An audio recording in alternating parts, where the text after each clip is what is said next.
আসসালামু আলাইকুম everyone, welcome to Nisha's creativity. আজকে আমি একটা খুব budget friendly canopy sitting corner decorate করে দেখাবো। আশা করি আপনাদের ভালো লাগবে।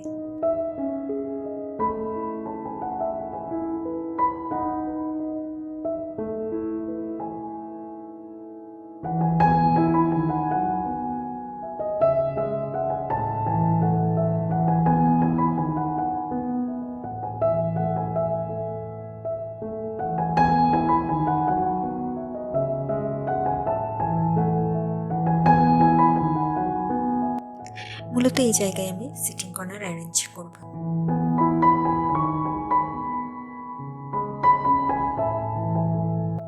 এর জন্য আমি মাত্র 200 টাকাতে একটি সিঙ্গেল মশারি কিনে নিয়েছি। সাদা রঙের মশারিটি পেতে আমার অবশ্য অনেক বেগ পেতে হয়েছিল। মশারির উপরের অংশ এভাবে হাত দিয়ে কুচি করে নেব।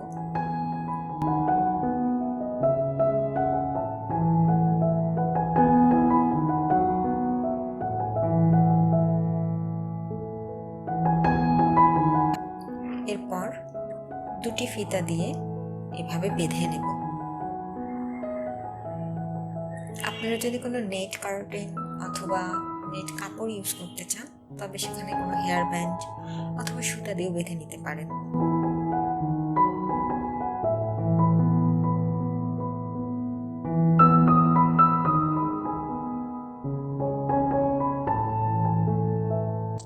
অবশ্যই ডাবল নট দিতে ভুলবেন না।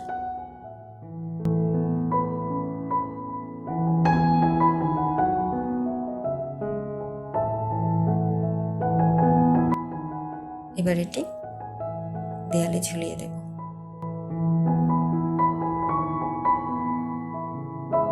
বসার জন্য আমি একটি তোশক ব্যবহার করছি এবং এর উপর খুব লাইট বেবি পিঙ্ক কালারের একটি চাদর বিছিয়ে নিয়েছি।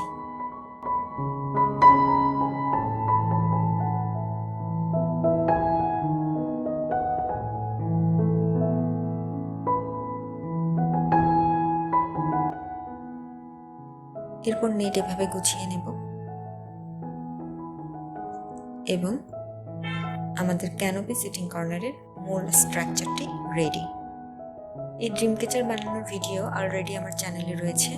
এটি একটি সেফটি পিনের সাহায্যে ক্যানোপি নেটের সঙ্গে লাগিয়ে দেব।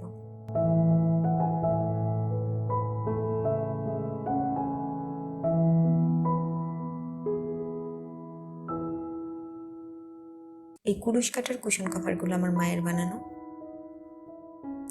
এই হলুদ রঙের ট্রাঙ্কটা আমার বাবার স্টুডেন্ট লাইফের, এটি আমি নিজেই রং করেছি। এরপর ডেকোরেট করব কোনো এক সময়। এই রাউন্ড বহু আর্টগুলো চৌকোশে পেয়ে যাবেন। আর ঘর সাজানোর জন্য গ্রিনারি তো অ্যাড করতেই হবে।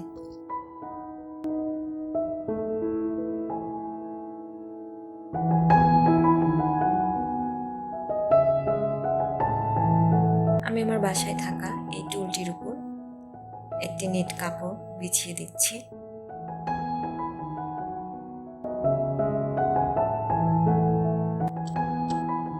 এরপর আমার পেইন্টিং, তারপর একটা ইনডোর প্ল্যান্ট রাখলাম।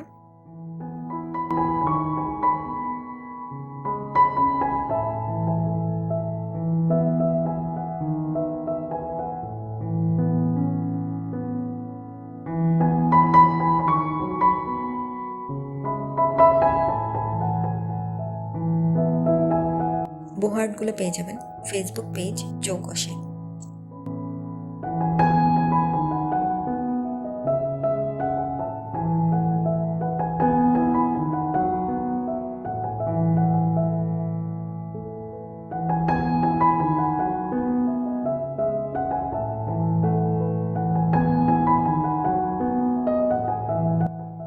এরপর অ্যাড করে দিলাম আমার প্রিয় মনস্টার অ্যাডানসনি গাছটি।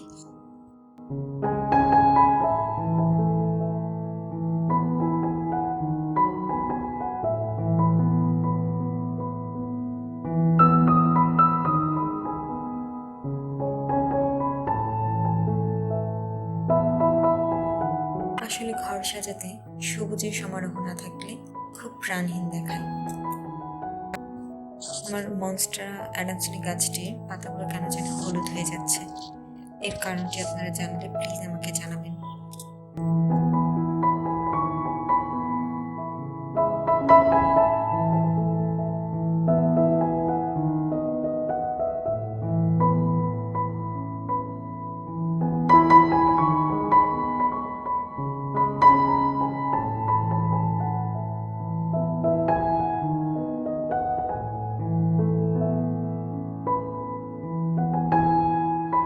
এরপর একটি কালারফুল রাগ বিছিয়ে নিলাম।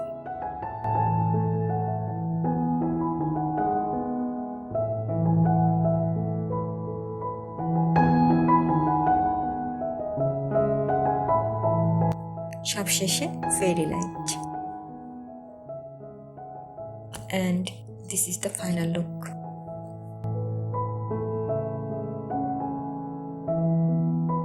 এই পেন্টিংটা আমার এমএফএ ফার্স্ট ওয়ার্ড ফাইনাল পরীক্ষার কাজ, এবং কাজটি আমার ভীষণ পছন্দ। এটি সবসময় এখানেই থাকে।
ভিডিওটি ভালো লাগলে অবশ্যই একটি লাইক, কমেন্ট এবং শেয়ার করতে ভুলবেন না। আমার ইউটিউব চ্যানেল নিশাস ক্রিয়েটিভিটিতে সাবস্ক্রাইব করার অনুরোধ রইল। ফেসবুক পেজ নিশাস ক্রিয়েটিভিটি ফলো দেওয়ার অনুরোধ রইল। এবং সবাই ভালো থাকবেন। আল্লাহ হাফিজ।